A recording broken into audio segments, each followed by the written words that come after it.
Grateful now to be joined by our senior U.S. Senator, Senator John Cornyn. We will have him for about 30 minutes, so I want to encourage you to submit your questions in the box below. Senator Cornyn, brief background on him, was born here in Houston. He grew up in San Antonio. Unfortunately, he didn't stay here in Houston. We'll give him San Antonio. He was the second of 3 children, and this is one thing I did not know, but I find fascinating. His father was a B-17 pilot in World War II. My favorite, I'm kind of a buff of airplanes of World War II, and B-17 is my favorite bomber of all times. So there's that. He's served as a Texas judge, an attorney general, and now our U.S. Senator. We appreciate his ongoing efforts to support the petrochemical sector and Texas businesses in general. And we want to thank him for taking a leadership role in advancing the much needed storm surge protection that you've already heard mentioned here in today's conference.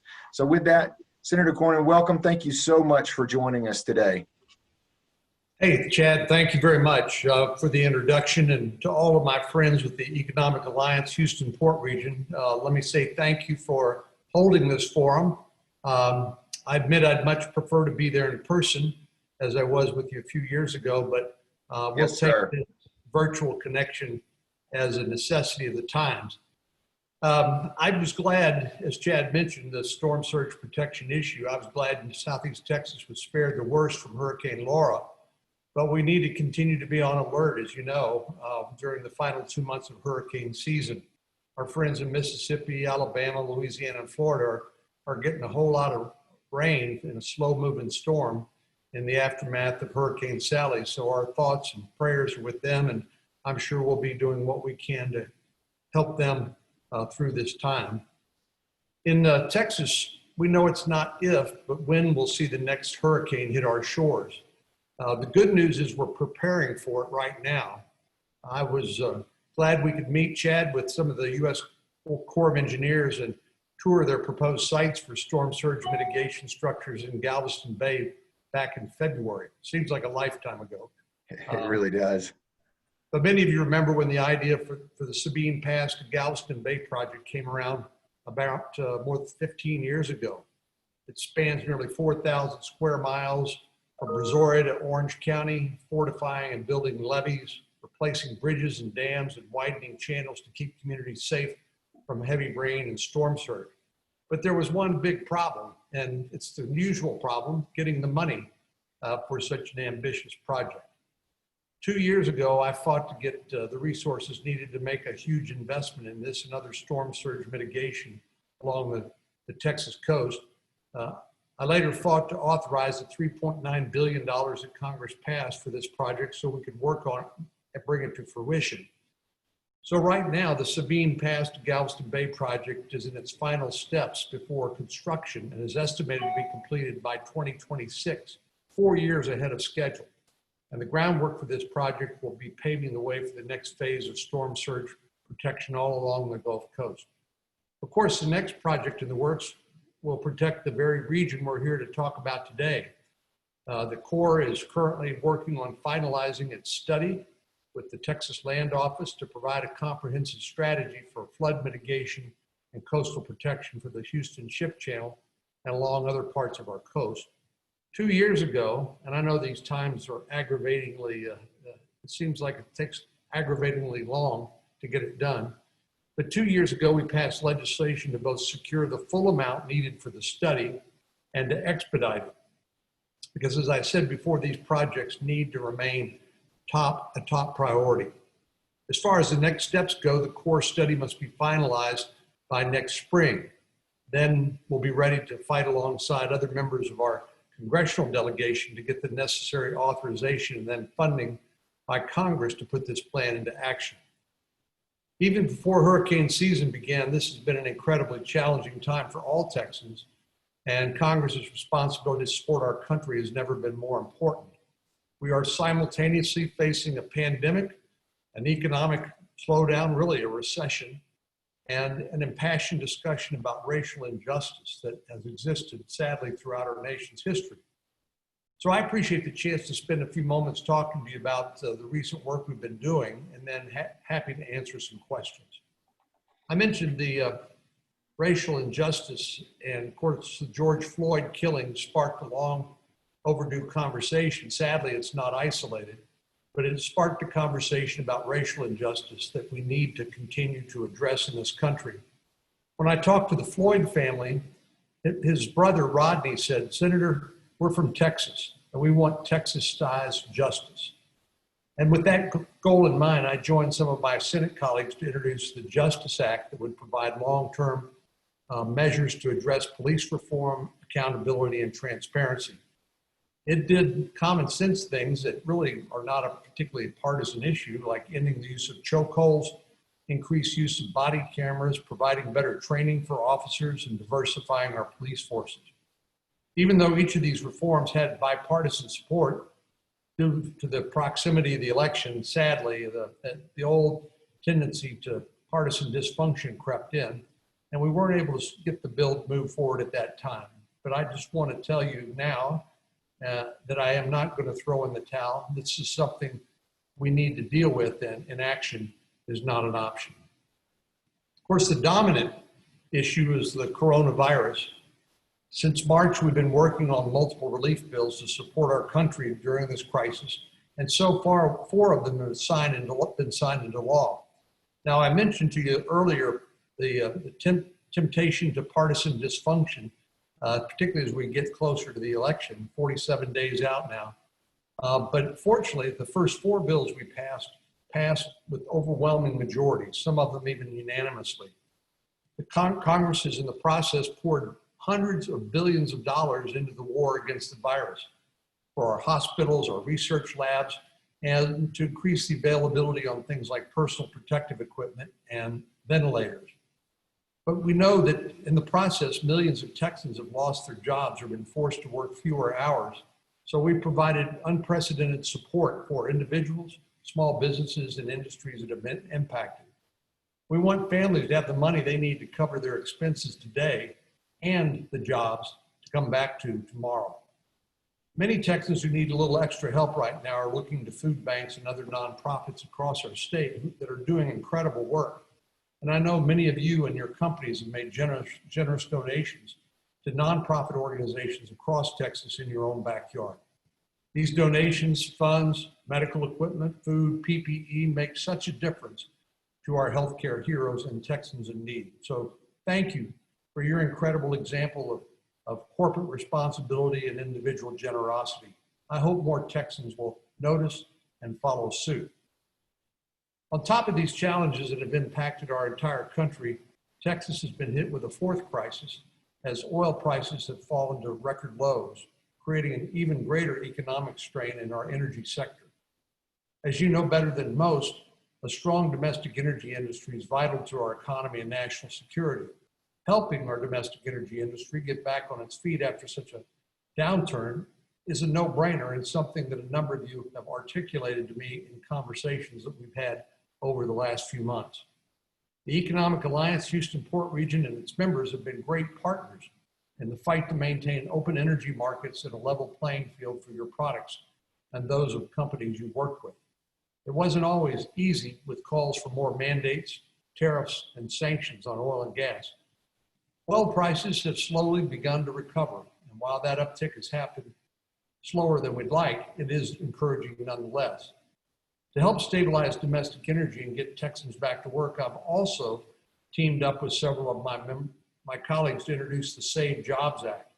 This would provide flexibility for energy companies to maintain their workforce during this economic downturn and ensure that current and future carbon capture projects can stay on track. And to try to keep the government from making your job even harder, I've introduced a bill to allow nationwide permits to continue while the administration works to address issues raised by the courts pertaining to consultation requirements under Endangered Species Act. We simply can't afford to hit the pause button on these projects that are part of our critical infrastructure. And once we return to normal or something close to it, we need to ensure that energy producers are going to be able to meet the increased demand, and this will help us do that. Indeed, increased demand is probably the thing that the industry needs the most right now, more than anything else. And I'm glad to see as the governor continues to open our economy safely, as our children are going back to school, again, safely, hopefully we will see that demand pick up. In the meantime, these reforms will allow job creators in our energy sector to weather the storm, continuing to maintain their payroll and invest in infrastructure. I hope the next coronavirus bill will also include our support for the energy industry, because amid so much uncertainty, we simply can't add an energy crisis to the list. One item that I'm confident you could expect to see in the next bill is liability reform. We know that there will be many smart and creative, opportunistic lawyers who will find ways to file coronavirus-related lawsuits targeting doctors, nurses, nonprofits, schools, small businesses, you name it. And without some protection from these frivolous lawsuits, America is going to have a harder time emerging from this pandemic. I introduced legislation with Senator McConnell, the majority leader, to ensure that those who operated in good faith and followed the relevant guidelines issued by the CDC or by the city or state, that they cannot be sued unless they're guilty of reckless or intentional conduct. So it's not a blanket liability shield. It won't prevent bad actors from facing the consequences of their action. But what it will do is make it possible for those who in good faith have tried to follow the guidelines, even as they evolved, make their way through this crisis and still be around when we come out on the backside. Finally, I know the Houston Ship Channel Expansion Improvement Project remains a priority of yours, and it is for me too. I'm pressing the Senate to take up the Water Resources Development Act before the end of the year, which authorizes this project. Once that passes, we'll need to secure the funding, which I'm confident we'll be able to do. Maintaining the competitiveness of the Gulf Coast and world markets is a win not only for Houston and Texas, but the whole country. Over the last several months, many Americans have been able to safely work from home, but there's an entire network of jobs that can't be done on a laptop and with an internet connection. Healthcare workers, mailmen, truckers, and of course those in our energy and maritime sectors. For these men and women, working from home isn't an option, and neither is shutting down operations. So I want to thank each of you for continuing to provide reliable energy for the world during this unprecedented time, while keeping the health and safety of your employees at the forefront. So thanks, Chad, for having me here today, and I'll be happy to answer some questions. Thank you so much, Senator. We do have several questions, and so with our remaining time, I'll tee them up here for you. Let's start with, we'll go ahead and throw that slide up there. If you've got some questions for the Senator, let's take advantage of the time.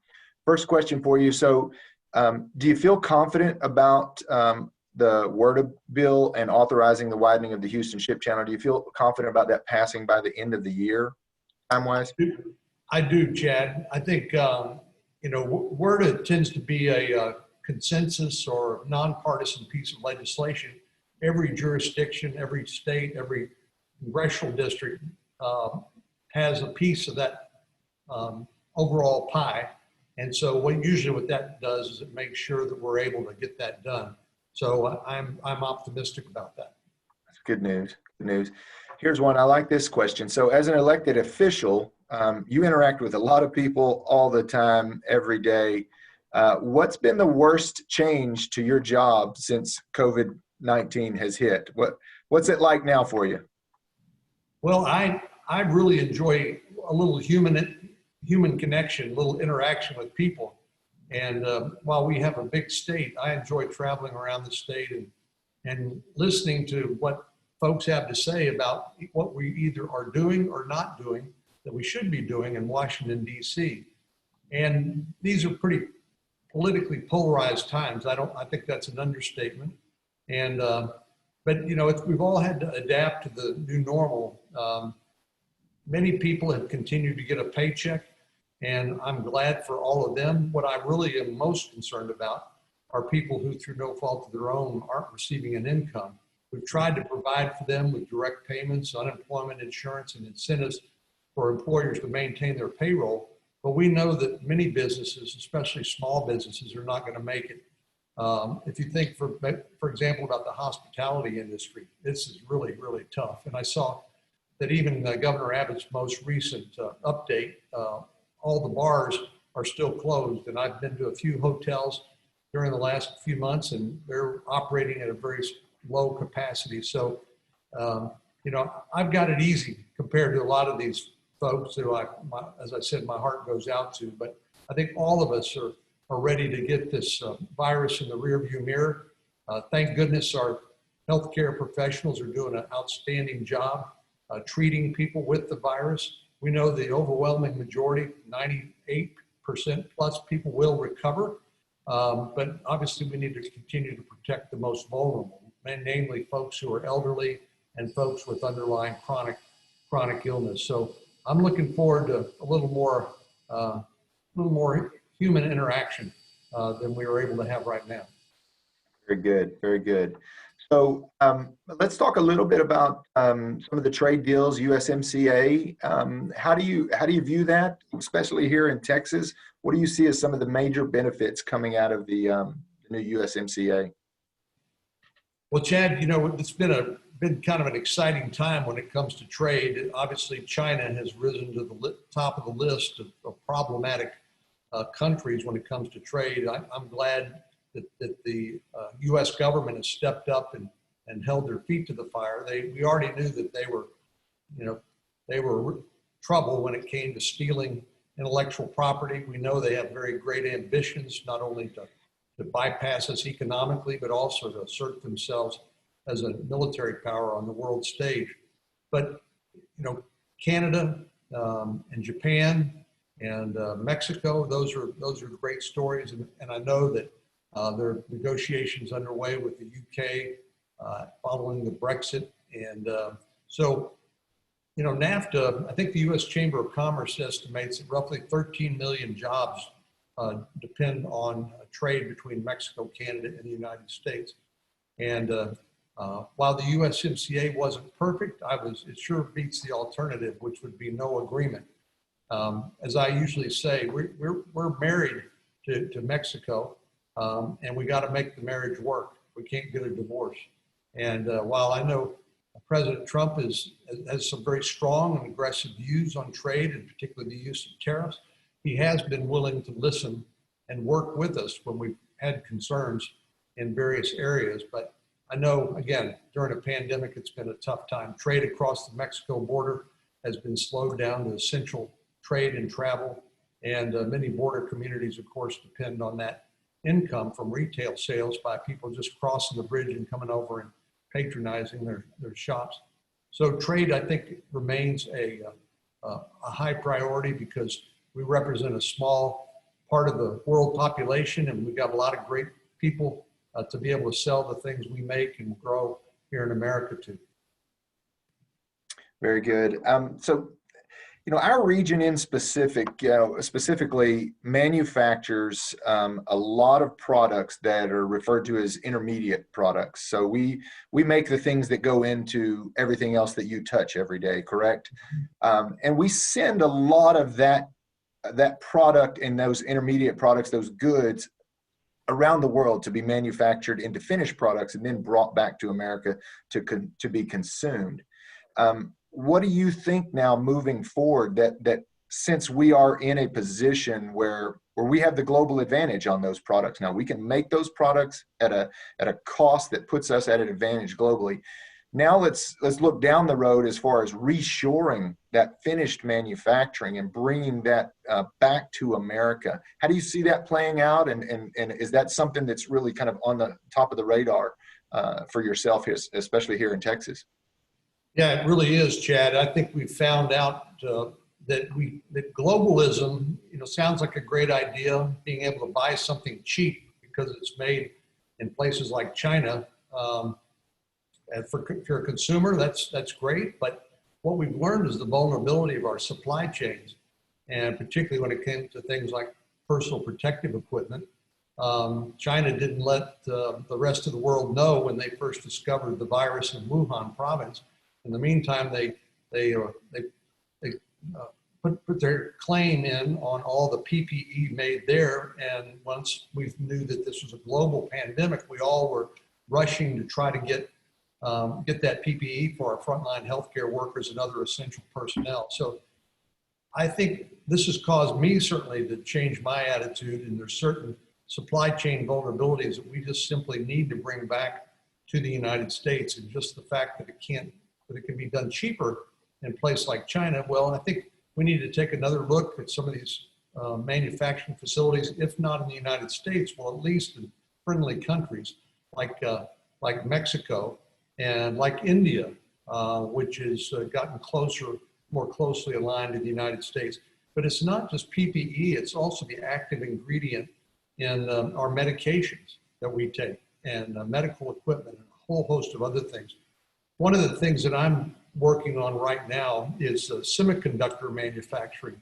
I know that's a little bit of an esoteric topic and something I've had to learn a little more about, but basically everything that's got an off-on switch depends on these integrated circuits, and we've gotten to make them smaller and smaller and smaller, and that's the reason why you have so many of them on things like your cell phone. But they're also essential to our economy as well as our national security. And so right now we're working on a piece of legislation that would provide incentives to move some of that essential manufacturing back into the United States. This is primarily a national security concern, but also an economic concern, because you can imagine, for example, the world's foremost manufacturer of the highest end semiconductors is Taiwan. And you can imagine if for some reason China decided that we should not have access to that, that could really endanger the United States and certainly endanger our economy as well. So I think we're taking a hard look at all of that in light of our experience with the pandemic. Excellent, excellent. I think over the next 5 and 10 years, we as a state, we as a country can really begin to take advantage of the feedstock and the intermediate product advantage we have globally, and really begin to bring that manufacturing back here and spread out from the Houston Port region to East Texas, Central Texas, South Texas, and really take advantage of the place that we have in that global economy. Well, if I can mention one other thing, because you just Yes, jogged my memory talking about feedstock and the Texas energy industry. Obviously, we're in a bad spot right now because of reduced global demand. Mm-hmm. But I did read, I think it was in the Wall Street Journal this morning, that some of the markets are opening up in Europe and Asia to make that export more feasible. But the one reason we were able to bring so much manufacturing back on shore was because of low-cost natural gas and that feedstock. And when people talk about banning fracking, of course, most of them don't know what they're talking about, or doing something to eliminate fossil fuels. Now, I'm all in favor of sort of an innovation agenda when it comes to energy, and there's a lot of exciting things that are being done in the energy sector to reduce emissions and make energy cleaner. But I think we need to remember too that this is some of the basic ingredients in our success in maintaining manufacturing here in the United States, as well as being important for national security and other reasons. Absolutely, absolutely.